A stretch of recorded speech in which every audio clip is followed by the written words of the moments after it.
بسم الله الرحمن الرحيم আসসালামু আলাইকুম ওয়া রাহমাতুল্লাহি ওয়া বারাকাতুহু।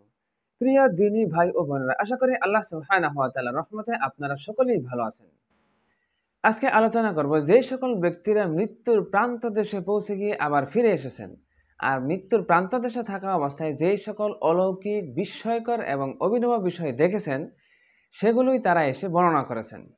তারা কিভাবে মৃত্যুর প্রান্তদেশ থেকে ফিরে এসেছেন এই বিষয়ে আমি আগের ভিডিওতে আলোচনা করেছি। আপনারা চাইলে সেখান থেকে দেখে আসতে পারেন। আর এই ঘটনাগুলো আমি যেই বই থেকে লিখেছি সেই বইটির নাম হচ্ছে দুনিয়ার ওপারে। লিখেছেন পাকিস্তানের বিখ্যাত লেখক আল্লামা তাকি উসমানী। আর সেই সকল ব্যক্তিরা মৃত্যুর প্রান্তদেশে পৌঁছে যা যা দেখেছেন তার সংক্ষিপ্ত বিবরণ হলো, তারা অন্ধকারাচ্ছন্ন একটা সুড়ঙ্গ পথ দেখেছে। দ্বিতীয়ত, তারা দেখেছে তাদের শরীর থেকে আত্মা বিচ্ছিন্ন হয়ে গেছে। তৃতীয়ত, তারা দেখেছে আগের মৃত আত্মীয় স্বজন এবং বন্ধু বান্ধবদেরকে। চতুর্থত, তারা দেখেছেন একটি নুরানি সত্তা, বিং অফ লাইট। পঞ্চম নম্বরে তারা দেখেছেন তাদের জীবনের যত কিছু ঘটে যাওয়া বিষয় ছিল সব এক মুহূর্তে তারা দেখে ফেলেছে। আর এই সকল বিষয়ের বিবরণ যে সমস্ত ব্যক্তিগণ বিস্তারিত দিয়েছেন তার কিছু অংশ আজকের ভিডিওতে উল্লেখ করব। আশা করি এই সকল অংশ দর্শক সমাজের জন্য চিত্তাকর্ষণের কারণ হবে। মৃত্যুর প্রান্তদেশে পৌঁছে যে সমস্ত ব্যক্তিগণ অলৌকিক বিষয়গুলো দেখেছে তার মধ্যে একটা হচ্ছে অন্ধকারাচ্ছন্ন সুড়ঙ্গ পথ। এটা সকলেই দেখেছে, কিন্তু তাদের এক একজনের বর্ণনা এক এক রকম ছিল, কিন্তু মূল বিষয়টা সকলের একই ছিল। যেমন কেউ বলেছিল আমি অন্ধকার শূন্যস্থানে সাঁতার কাটতেছিলাম, কেউ বলেছে এটা একটা ঘুটঘুটে অন্ধকার ছিল, কেউ এটাকে অন্ধকার গুহা নাম দিয়ে বলেছে আমার মনে হচ্ছিল যেন আমি নিচের দিকে তলিয়ে যাচ্ছি। আবার কেউ এটাকে একটা কূপের ন্যায় বলেছে। আবার কারো কারো মতে এটা একটি অন্ধকার প্রান্তর ছিল। আবার কেউ কেউ বলেছে অন্ধকারের মধ্য দিয়ে উপর দিকে উঠে আসতেছিলাম। আর এই কথাটা সকলেই বলেছে যে মানুষের ব্যবহৃত যত শব্দভাণ্ডার আছে তা দিয়ে সেই বিষয়গুলো বর্ণনা করা একেবারেই আমাদের পক্ষে অসম্ভব।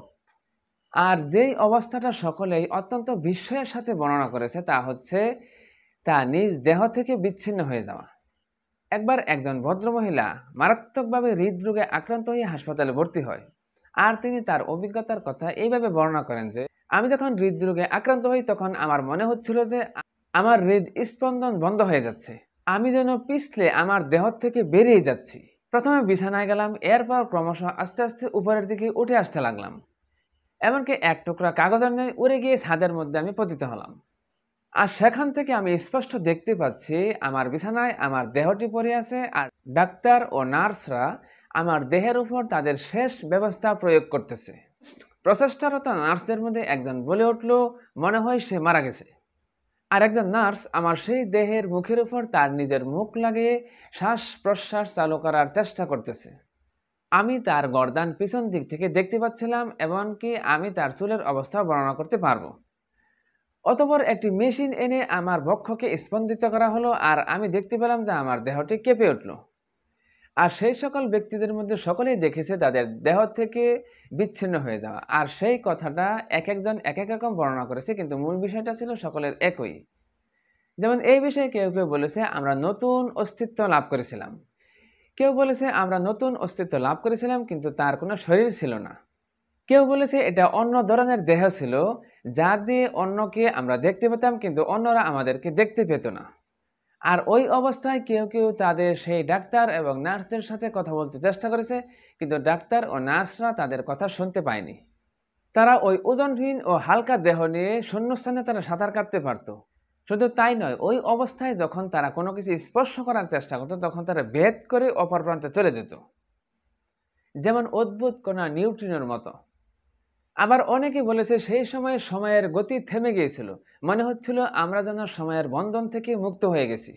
তৃতীয়ত হচ্ছে তারা যখন মৃত আত্মীয় স্বজন বন্ধু বান্ধবদেরকে দেখেছিল তাদের বর্ণনা এরকমভাবে দিয়েছে যে তারা অনেকে বলেছে যে আমরা এমন অনেক রূহ এবং আত্মাকে দেখেছি যাদেরকে বিভ্রান্ত দেখা যাচ্ছে।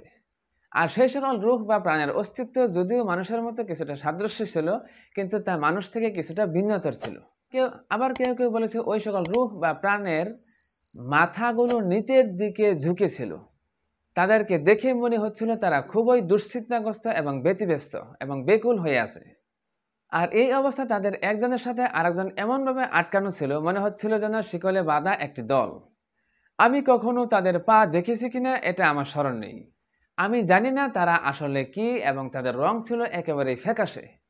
তারা ছিল একেবারে বিভুর এবং মত্ত, এবং তাদের কারো কারো রং ছিল মেটে রঙের। আর এই বিষয়ে একজন মহিলা তার নিজের পর্যবেক্ষণ সম্পর্কে আলোচনা করতে গিয়ে বলেন যে, আমি যখন সেই নুরানি সত্তাকে দেখতে পেলাম তখন সে আমাকে প্রশ্ন করলো যে, আমাকে দেখার মতো তোমার কাছে কি কোনো আমল আছে? এই প্রশ্নের সাথে সাথে আমার বিগত জীবনের যত ঘটনাবলী ছিল সবকিছু আমার চোখের সামনে ভাসতে লাগলো। আমি খুবই অবাক হয়েছিলাম যে এটা কি হচ্ছে। আমি দেখতে পেলাম যে আমি একেবারে শৈশবের সেই একেবারে প্রান্তে পৌঁছে গেছি, মানে শৈশবকালে পৌঁছে গেছি। এরপর আমার বর্তমান জীবনে আজ পর্যন্ত ঘটে যাওয়া সকল বিষয়, সকল ঘটনার দৃশ্য আমার সামনে একত্রে ভেসে উঠল। আমি তখন দেখতে পেলাম যে আমি একটি ছোট্ট মেয়ে। আমার বাসার কাছে একটি ঝর্ণার পাড়ে আমি খেলাধুলা করতেছি।